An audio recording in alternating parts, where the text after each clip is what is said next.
Bom dia, mais uma manhã com Deus, priorizando a palavra de Deus, e nesta manhã do dia 8 de abril, nós vamos meditar de 2 Reis, do capítulo 4 ao capítulo 6, e que a paz do Senhor encha o teu coração nesta manhã. Capítulo 4, Eliseu ajuda uma viúva pobre, isso mesmo. Certo dia, a viúva de um dos membros do grupo de profetas foi pedir ajuda a Eliseu. Meu marido, teu servo, morreu, e o Senhor sabe que ele temia a Deus. Agora veio um dos credores e ameaça levar meus 2 filhos como escravos. O que posso fazer para ajudá-la? Perguntou Eliseu. Diga-me o que você tem em casa. Não tenho nada, exceto uma vasilha de azeite. E aí respondeu ela. Então Eliseu disse: tome emprestado muitas vasilhas dos teus amigos e vizinhos, quantas você conseguir. Depois entre para casa, feche a porta sobre ti, sobre os teus filhos, derrame a vasilha do azeite que você tem sobre as outras e vai separando quando elas estiverem cheias. A viúva seguiu as instruções de Eliseu. Os seus filhos traziam a vasilha e ela enchia. E logo todas as vasilhas estavam cheias até a borda. Isso mesmo. Acabaram as vasilhas, respondeu, e o azeite parou de correr. Quando ela contou ao homem de Deus o que havia acontecido, ele lhe disse: agora venda o azeite e pague as dívidas, você e seus filhos poderão viver daquilo que sobrar. Gente, como eu aprendo com esta viúva. Ela busca socorro no homem de Deus. Ela conta ao homem de Deus a situação dela. Ela recebe a instrução para o milagre. Depois era muito simples, com tanto azeite que ela tinha, não era simples vender e pagar as dívidas, mas mesmo assim, depois do milagre, ela volta ao profeta, aguardando novas instruções. A dependência dessa mulher é algo que nos ensina muito, que me ensina muito. Mesmo diante daquilo que é óbvio, devemos consultar ao Senhor. Devemos aguardar a orientação dele. Nós podemos ver aqui que esta mulher foi ao lugar certo. Quantas vezes buscamos tantos outros recursos e só buscamos a Deus quando nenhum outro mais é possível. Esta mulher não. Ela foi exatamente naquele que podia solucionar o problema dela. E aí nós vamos ter uma outra experiência aqui, que é ainda no capítulo 4, que certo dia Eliseu foi à cidade de Sunem. Uma mulher rica morava na cidade e o convidou para fazer a refeição na sua casa. Depois disse, sempre que ele passar por lá, parava na casa dela para comer. E a mulher disse ao marido: sem dúvida, esse homem que sempre passa por aqui é um santo homem de Deus. Vamos construir um quarto para ele no terraço, mobiliá-lo com uma cama, uma mesa, uma cadeira, uma lamparina. Assim, quando ele passar por aqui, pela cidade, ele terá um lugar para ficar. E um dia, Eliseu voltou a Sunem, subiu para o quarto para descansar e disse ao seu servo Geazi: chame a sunamita. Quando ela veio, Eliseu disse a Geani: diga-me, somos gratos pela sua bondade, pelo seu cuidado para conosco. O que podemos fazer por você? Podemos falar em seu favor ao rei ou ao comandante do exército. Não, respondeu ela, minha família cuida bem de mim. Mais tarde, Eliseu perguntou a Geazi o que podemos fazer por ela. Geazi respondeu: ela não tem filhos e o marido é idoso. Chame-a de novo, disse Eliseu, e a mulher voltou. E quando ela estava à porta do quarto, Eliseu disse: ano que vem, por esta época, você estará com um filho em seus braços. Não, meu senhor, exclamou ela, por favor, homem de Deus, não dê falsas esperanças à tua serva. Mas, de fato, a mulher ficou grávida. No ano seguinte, naquela mesma época, ele teve um filho, como Eliseu havia dito. Olha, essa hospitalidade desta mulher constrange o profeta Eliseu. E ela atrai milagres para a vida dela por causa da hospitalidade. Aprendemos também com essa mulher de Sunem. E aí, certo dia, o menino estava já crescido, ele vai com o pai para o campo e, de repente, o menino começa a gritar de dor de cabeça. O pai rapidamente pede que os servos levem o menino para casa. O servo leva o menino para casa, a mãe o pega no colo, mas por volta do meio-dia esse menino morreu. Ela carregou para cima e deitou na cama do homem de Deus. E aí fechou a porta e o deixou ali. Então enviou um recado para o marido: mande um dos servos e uma jumenta para que eu vá depressa falar com o homem de Deus e volte em seguida. Por que hoje? Perguntou ele. Não é festa nem lua nova e nem sábado. Ela, porém, respondeu: não se preocupe. Então ela mandou selar a jumenta e disse ao servo: rápido, só diminua o passo quando eu mandar. E partiu para encontrar-se com o homem de Deus no Monte Carmelo. Quando ele a viu à distância, disse a Geazi: olhe lá, sunamita, corra ao seu encontro e pergunte: está tudo bem com a senhora, com o seu marido e com o seu filho? E a mulher respondeu: sim, vai tudo bem. Mas quando ela chegou ao homem de Deus no monte, abraçou os pés dele. E Geazi tentou afastá-la, mas o homem de Deus disse: deixa em paz, ela está profundamente angustiada, mas o Senhor não me revelou o motivo. Então a mulher disse: acaso eu lhe pedi um filho, meu senhor? Não lhe disse que não me desse falsas esperanças? Eliseu disse a Geazi: prepare-se para viajar. Pegue o cajado e vá. Não cumprimente ninguém pelo caminho, e quando chegar, coloque o meu cajado sobre o rosto do menino. Mas a mãe do menino disse: tão certo como vive o Senhor e tão certo como a sua própria vida, não voltarei para casa se o Senhor não for comigo. Então Eliseu voltou com ela. E Geazi foi à frente, pôs o cajado sobre o rosto do menino, mas nada aconteceu. Não havia sinal de vida. Geazi voltou para encontrar-se com ele e disse: o menino ainda não despertou. De fato, quando Eliseu chegou, o menino estava morto, deitado em sua cama. E Eliseu entrou sozinho no quarto, fechou a porta, orou ao Senhor, depois deitou sobre o corpo do menino, colocou boca sobre a boca do menino, olhos sobre os olhos do menino. Lembra que Elias fez algo semelhante? Pois bem, e enquanto ele se estendia sobre o corpo do menino, começou a aquecer o corpo do menino. Eliseu se levantou, andou de um lado para o outro no quarto, depois se estendeu novamente sobre ele.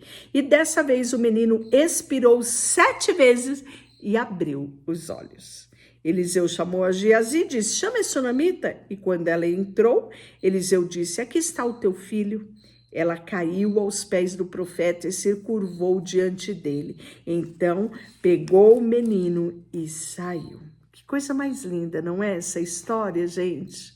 Poxa, essa mulher, o equilíbrio emocional dela, vai tudo bem? O filho estava morto e ela, vai tudo bem. Disse para o marido: não se preocupe. Que autocontrole dessa mulher. Ela também nos ensina muito. Eu vejo, sabe, que na Bíblia tem mulheres extraordinárias. Mulheres que nos ensinam no dia a dia como servirmos ao Senhor. Mulheres que tiveram circunstâncias difíceis, mas que decidiram continuar a confiar no Senhor. Pois bem, nós tivemos muitos milagres durante o ministério de Eliseu. Eliseu voltou a Gigal, onde havia fome na terra. E certo dia, quando o grupo de profetas estava sentado diante dele, ele ordenou ao seu servo: ponha fogo na panela grande e faça um ensopado para o resto do grupo. Um dos profetas foi ao campo apanhar erva. Encontrou uma trepadeira no campo e voltou trazendo os frutos silvestres em sua capa. Cortou os frutos em pedaços e colocou na panela, sem saber exatamente o que eram aqueles frutos.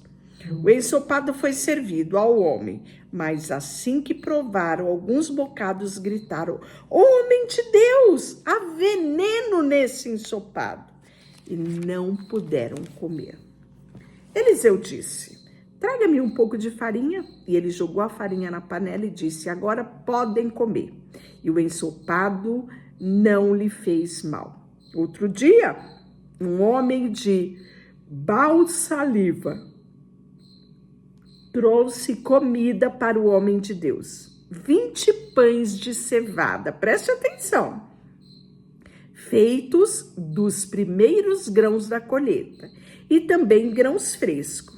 E disse a Eliseu: distribua entre o povo para que coma. Como vamos alimentar 100 pessoas só com esses pães?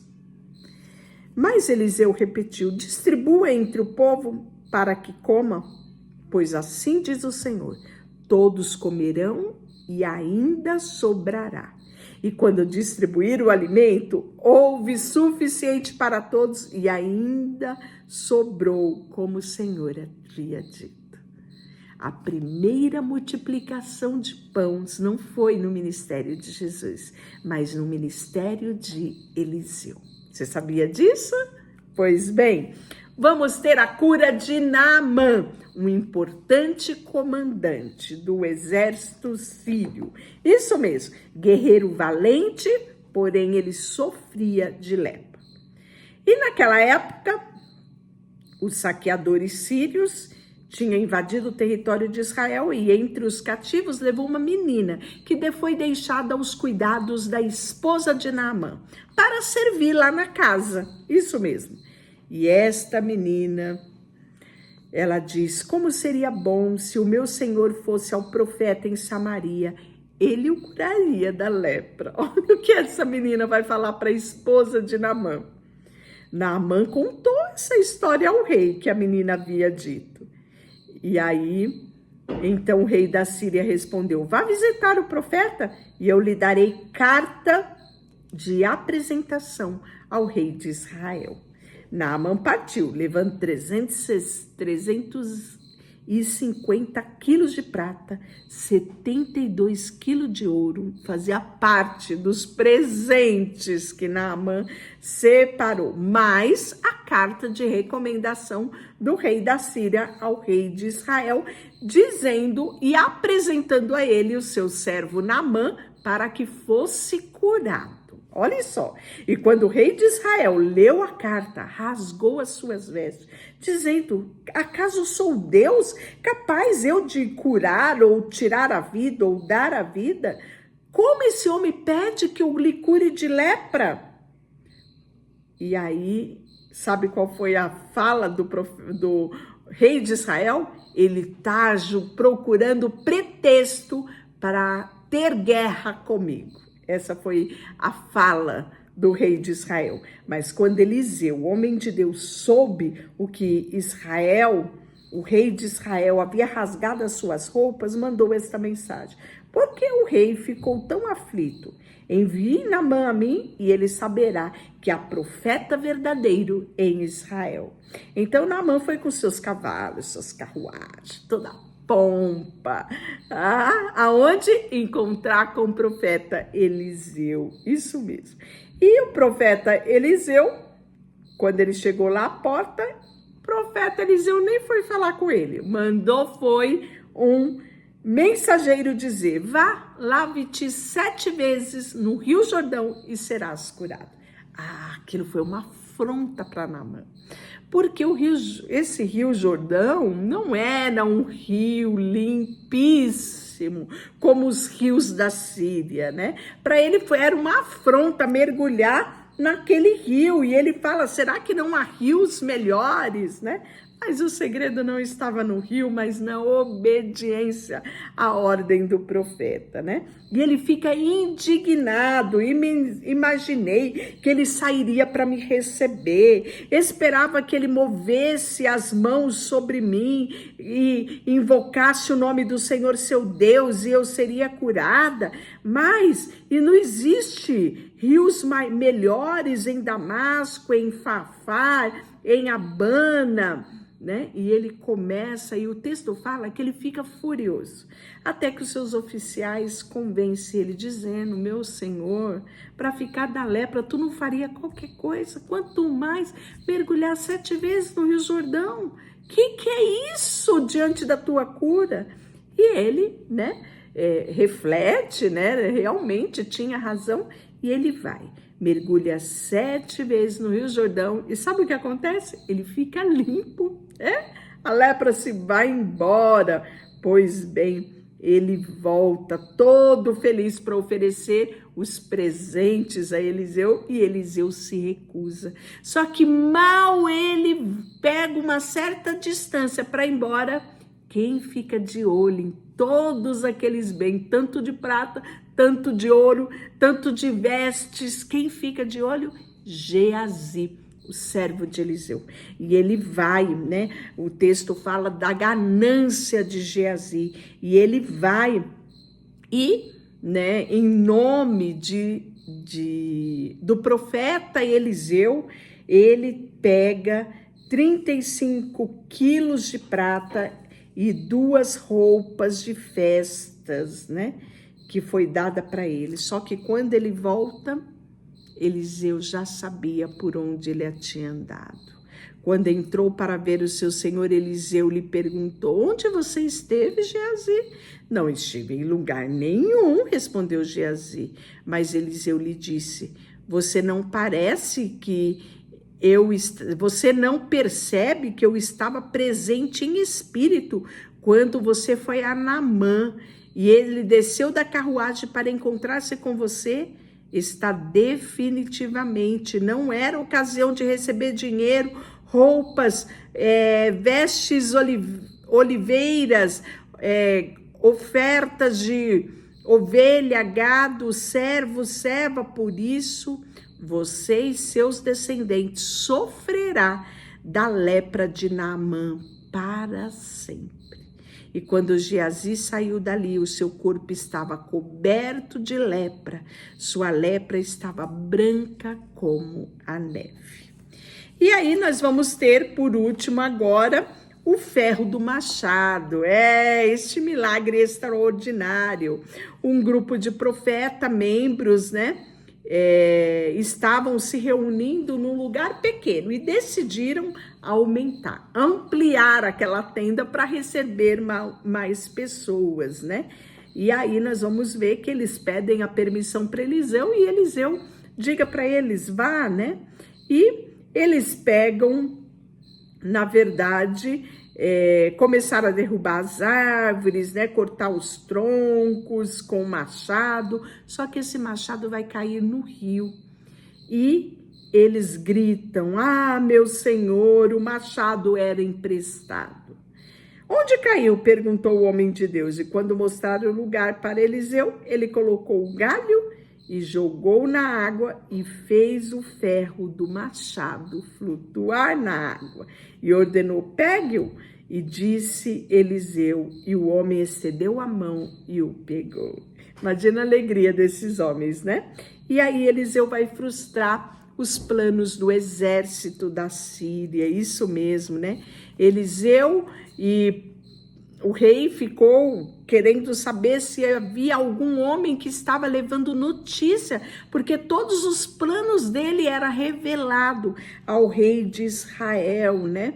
E aí ele pergunta, né? Quem de nós está sendo esse traidor que está levando as notícias ao rei de Israel?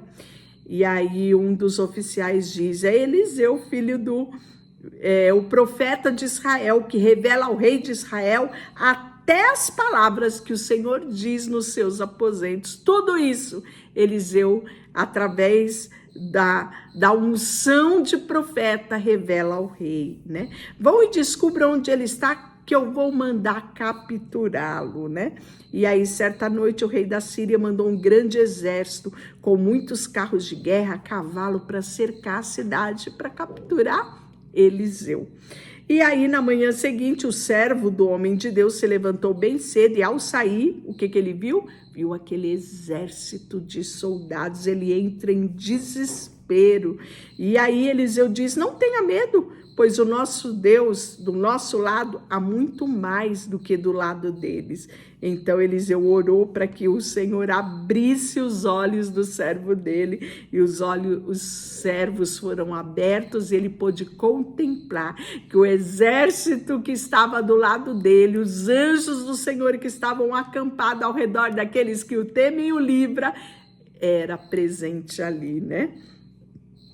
E aí nós vamos ver que quando os sírios avançaram lá na direção de Eliseu orou e o Senhor fez com que eles ficassem cegos, cegos, e eles vão parar, né?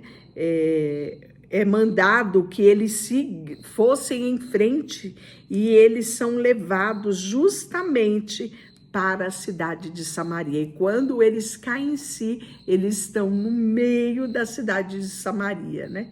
E Deus não permite que eles entrem em guerra, mas que eles fossem servidos, né? Olha só, né? Então Eliseu saiu e disse a ele, vocês tomaram o lugar errado. Esta não é a cidade certa. Siga e eu levarei até o homem que procura. Então ele os guiou à cidade de Samaria, né? E aí, quando eles estavam no meio de Samaria, o rei de Israel viu e perguntou a Eliseu, devo destruí-los? E aí Eliseu disse, claro que não, eles não são prisioneiros que você capturou na batalha. Deem a eles comida, bebida e mande-os de volta para casa. Olha que coisa extraordinária aqui, né? E aí, algum tempo depois, Ben-Hadad, rei da Síria, reuniu todo o exército, cercou Samaria. Como resultado, houve grande fome na cidade de Samaria. Isso mesmo, né?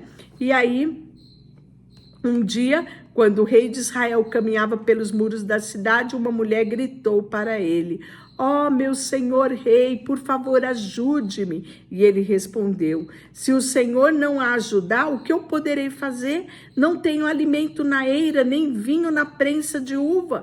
Mas depois o rei lhe disse, qual é o problema? E ela respondeu, vamos comer o seu filho hoje e amanhã comeremos o meu. Outra mulher disse a ela, né? Então, cozinhamos o meu filho e comemos. E no dia seguinte eu disse a ela, mate o seu filho para nós comermos. Mas ela o havia escondido. Olha que ponto chegou a fome naquele lugar. E quando o rei ouviu isso, ele rasgou as suas vestes, né? E enquanto ele caminhava pelos muros, o povo viu, por baixo do manto ele usava um pano de saco junto à pele. Então o rei jurou, meu Deus, me castigue severamente se eu não separar a cabeça de Eliseu e dos seus ombros ainda hoje. Olha só, né? Porque ele viu toda aquela situação, né?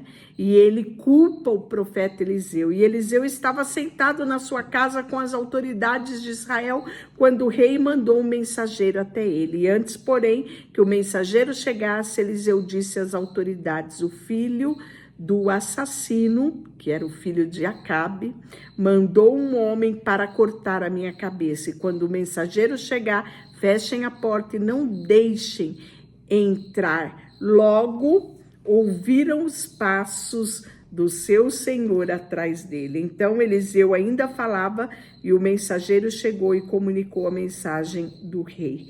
Toda essa desgraça vem do Senhor, porque devo continuar a esperar no Senhor? E amanhã nós continuaremos esta história. Isso mesmo, você vai ver quão extraordinário vai ser esse livramento que Deus vai dar ao povo de Israel. Deixa eu orar por você, Senhor, nesta manhã. Colocamos diante de Ti o nosso coração, a nossa vida, tudo que temos e tudo que somos. Em nome de Jesus, amém. E Deus te abençoe.